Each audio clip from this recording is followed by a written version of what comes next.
Lebih dari 1 tahun, aku menjalin hubungan tanpa status bersama Jono. Kami tidak punya ikatan apa-apa, tapi kami saling membutuhkan. Jono selalu siap sedia, kapanpun aku meminta jatah padanya. Jono tetap menjalankan profesinya sebagai cowok bookingan, demi mendapatkan sejumlah uang untuk biaya hidup dan juga biaya sekolah adiknya. Jono juga masih terus bekerja di SPBU sebagai penjaga toilet saat siang hari. Aku pun tetap menjalankan hidupku sebagaimana biasanya, kuliah dan sesekali bertemu dengan Jono untuk sekedar melepaskan rindu. Dalam keseharianku, aku pun masih sering berselancar di dunia maya, terutama di media sosial yang khusus berhubungan dengan kaum gay. Aku sengaja menggunakan akun palsu untuk menutupi siapa aku sebenarnya. Aku memang tidak ingin siapapun tahu kalau aku adalah seorang gay. Di media sosial, aku pun berkenalan dengan seorang cowok gay yang mengaku bernama Devan. Namun Devan tak pernah memperlihatkan foto aslinya. Begitu juga denganku, kami hanya saling chattingan, tapi tidak pernah saling tahu wajah kami masing-masing. Namun entah mengapa, aku merasa suka setiap kali chattingan dengan Devan. Rasanya obrolan kami selalu nyambung, apalagi kami juga seumuran. Dari hasil obrolan kami di media sosial, aku juga jadi tahu kalau Devan juga kuliah di kampus yang sama denganku. Namun Devan tak menyebutkan secara rinci jurusan kuliahnya. Di antara kami berdua memang sama-sama belum berani untuk saling jujur. Hingga pada suatu kesempatan, aku pun memberanikan diri untuk mengajak Devan ketemuan. Devan awalnya menolak, tapi aku terus bersikeras mengajaknya bertemu. Saya mau ketemuan, tapi kita bertemunya harus di hotel. Begitu tulis Devan di kolom pesan akhirnya. Oke, saya setuju, tapi saya yang menentukan hotelnya, balasku. Devan pun kemudian membalas dengan 2 jempol, tanda ia juga setuju.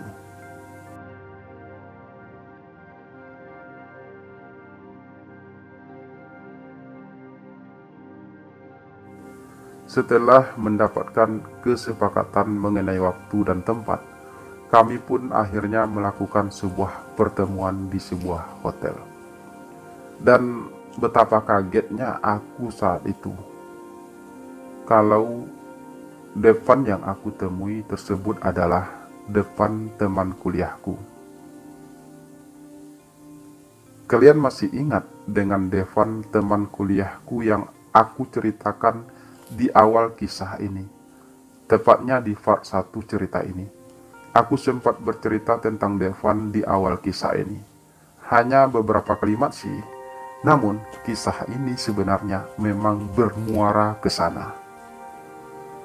Aku dan Devan memang sudah berteman cukup lama, sejak kami sama-sama mulai kuliah. Bahkan boleh dibilang kami cukup akrab. Hanya saja aku tidak menyangka sama sekali kalau Devan juga seorang gay. Pantas saja obrolan kami selama ini di media sosial cukup nyambung satu sama lain. Padahal secara fisik penampilan Devan cukup jantan dan macho. Walau selama kami berteman, aku memang belum pernah melihat Devan berpacaran. Devan tentu juga sangat kaget mengetahui kalau yang selama ini chattingan dengannya adalah aku. Padahal kita hampir bersama setiap hari, melakukan banyak hal bersama. Tapi kita hampir tidak kenal pribadi masing-masing, ucap Devan saat kami sudah sama-sama duduk di ranjang hotel. Namanya juga dunia pelangi, Van. Tentu saja hal itu nggak bisa kita umbar sembarangan. Kita harus tetap terlihat normal di mata orang-orang, sekalipun itu teman dekat kita sendiri. Balasku sok bijak. Iya sih, tapi aku benar-benar nggak nyangka kalau kamu juga seorang gay. Padahal secara fisik, kamu cukup gagah dan terlihat jantan, ucap Devan lagi. Aku juga nggak nyangka, Van. Tapi sekarang kita sudah saling tahu. Lalu selanjutnya apa? Balasku sedikit bertanya. Aku sih suka sama kamu, Angga. Bahkan sejak awal-awal kita berteman. Hanya saja selama ini aku tidak tahu kalau kamu juga penyuka sesama jenis. Jadi aku hanya memendamnya. Lalu bagaimana dengan kamu sendiri? Apa aku termasuk tipe kamu? Ucap Devan sambil bertanya. Secara fisik sih aku suka. Hanya saja kita kan belum begitu saling kenal pribadi masing-masing. Meskipun selama ini kita berteman dekat, tapi tetap saja aku merasa belum percaya kalau kamu juga seorang gay. Jadi mungkin aku masih butuh waktu. Dan lagi pula saat ini aku juga sedang dekat dengan seseorang. Balasku ringan. Kamu sudah punya pacar? Tanya Devan. Bukan pacar sih, tapi lebih kepada hubungan tanpa status. Jelasku singkat. Kok bisa gitu? Tanya Devan lagi. Panjang ceritanya, Van. Balasku datar. Gak apa-apa, kamu cerita aja. Kita masih punya banyak waktu kan? Ucap Devan ringan. Aku menarik napas ringan, lalu kemudian dengan perlahan mulai menceritakan tentang kisahku bersama Jono, si penjaga toilet SPBU tersebut. Aku menceritakan semuanya. Aku memang berniat untuk memulai hubunganku dengan Devan secara jujur. Aku tak ingin menyembunyikan apa-apa lagi dari Devan. Jadi kalian masih sering melakukan hal tersebut? Tanya Devan, sesaat setelah aku selesai bercerita. Kalau sekarang sih sudah mulai jarang. Aku juga sudah mulai belajar untuk bisa melupakan Jono. Sepertinya hubungan kami memang tidak bisa dilanjutkan lagi, jelasku. Apa itu berarti aku masih punya kesempatan? Tanya Devan lagi. Aku akan memikirkannya, Van. Namun untuk saat ini aku butuh waktu. Aku juga harus menyelesaikan urusan hubungan tanpa statusku dengan Jono. Aku tak ingin terjadi kesalahpahaman di kemudian hari. Balasku ringkih.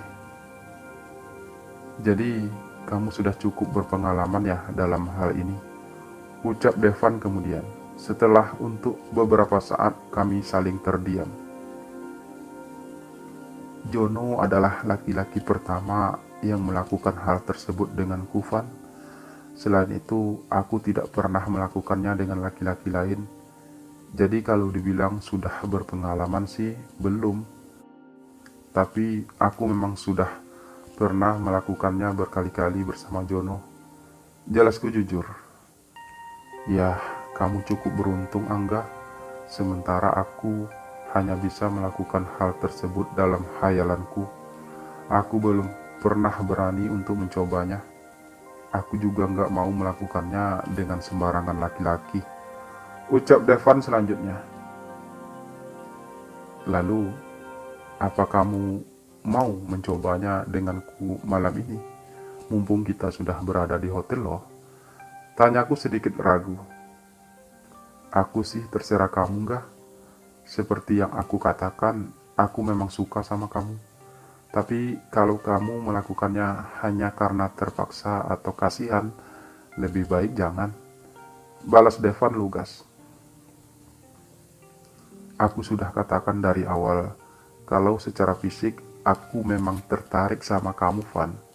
Jadi aku nggak merasa terpaksa ataupun kasihan. Hanya saja jika kamu merasa keberatan, aku juga nggak apa-apa kok. Ucapku membalas. Aku mau nggak, tapi aku benar-benar belum pernah melakukan hal tersebut. Jadi aku harap kamu bisa mengerti kalau aku masih terasa kaku melakukannya. Balas Devan dengan nada suara hampir berbisik. Kamu tenang aja, Van. Aku akan membimbing kamu dengan baik. Kita melakukannya pelan-pelan aja, nggak usah buru-buru. Dan aku harap kamu juga tahu posisi kamu dalam hal ini, ucapku lugas.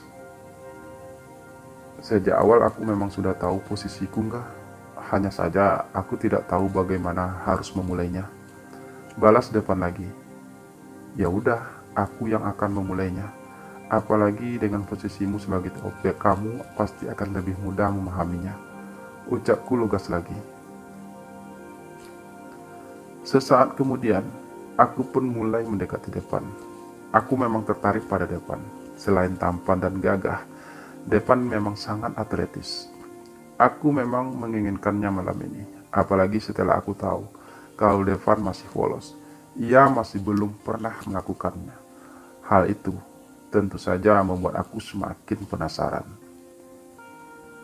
Aku pun berperan cukup malam itu, mengingat Devan yang masih terasa kaku.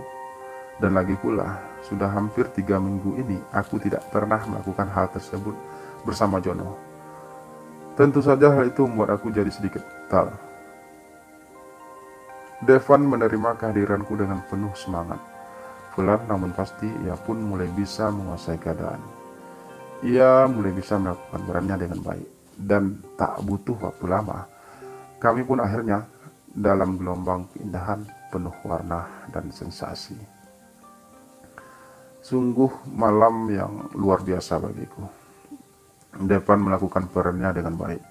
Bahkan menurutku, apa yang dilakukan Devan jauh lebih baik daripada Jono. Dan aku merasa terkesan.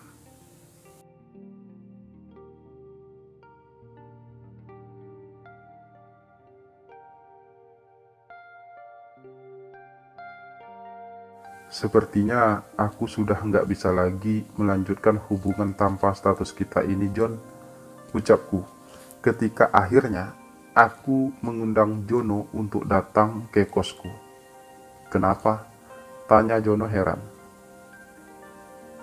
Karena aku sedang dekat dengan laki-laki lain saat ini, John.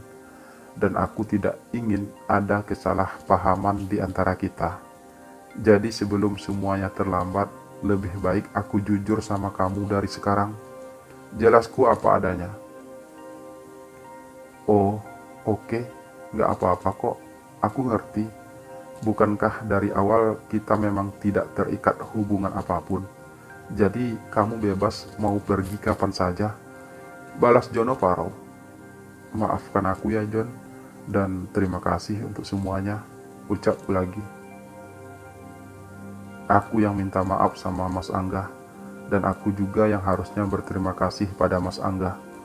Balas Jono lirih. Iya, John. Yang penting kita sama-sama saling memaafkan. Dan aku harap tidak ada dendam di antara kita setelah ini. Ucapku kemudian. Jono pun mengangguk mantap sambil tersenyum. Aku tahu Jono tidak benar-benar tulus melepaskanku. Namun ia mungkin merasa kalau ia tidak punya hak untuk tetap menahanku. Biar bagaimanapun, sebenarnya kami saling mencintai. Namun karena keadaanlah yang membuat kami tidak bisa terikat dalam hubungan cinta yang lebih serius. Aku juga sebenarnya merasa berat harus melepaskan Jono. Biar bagaimanapun, Jono lah laki-laki pertama yang mampu memberi kesan indah padaku. Dan sebenarnya aku masih mencintainya. Tapi aku tidak bisa terus bersamanya tanpa ikatan, tanpa status yang jelas. Lagi pula saat ini, aku mulai memikirkan tentang Devan. Aku mulai menyukai Devan. Secara fisik sebenarnya mereka berdua punya kelebihan masing-masing. Namun Devan lebih bebas. Devan juga mencintaiku. Dan kami bisa saja bersama serta menjalin hubungan yang lebih dalam lagi.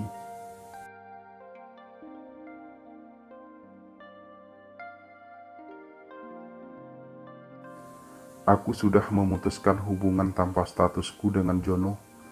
Jelasku pada Devan ketika untuk yang kedua kalinya kami bertemu berdua. Kali ini kami bertemu di tempat kosku. Jadi sekarang gimana? Tanya Devan sedikit ragu. Sekarang sudah saatnya kita membicarakan tentang hubungan kita selanjutnya. Balasku ringan.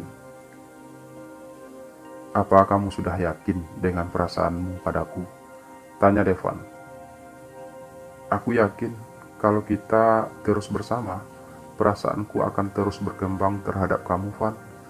Lagi pula, aku cukup terkesan dengan apa yang kita lakukan di hotel waktu itu. Balasku lugas. Jadi sekarang kita pacaran? Tanya Devan lagi. Iya, Van. Tapi aku ingin kita berdua bisa menjaga rahasia hubungan kita ini. Saat di depan orang-orang, terutama saat kita di kampus, aku ingin kita bersikap biasa saja. Balasku. Tentu saja enggak, aku juga enggak maulah orang-orang tahu kalau kita menjalin hubungan asmara. Ucap Devan membalas.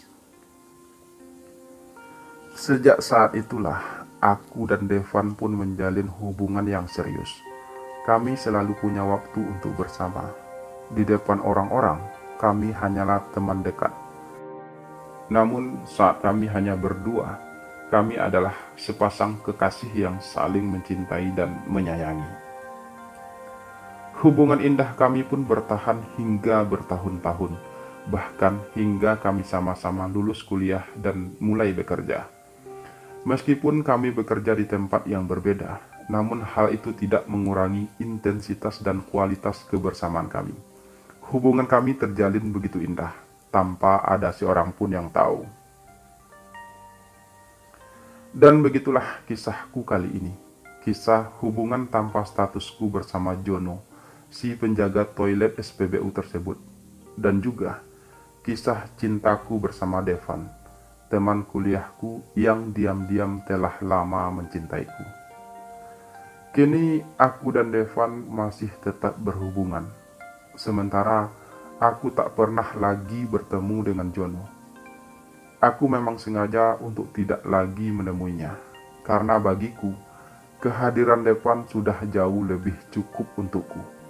Kehadiran Devan telah mampu melengkapi hidupku dengan sempurna, sesempurna cinta yang hadir di antara kami berdua. Terima kasih sudah menyimak kisah ini dari awal sampai akhir. Semoga terhibur. Sampai jumpa lagi pada kisah-kisah selanjutnya. Salam sayang selalu untuk kalian semua.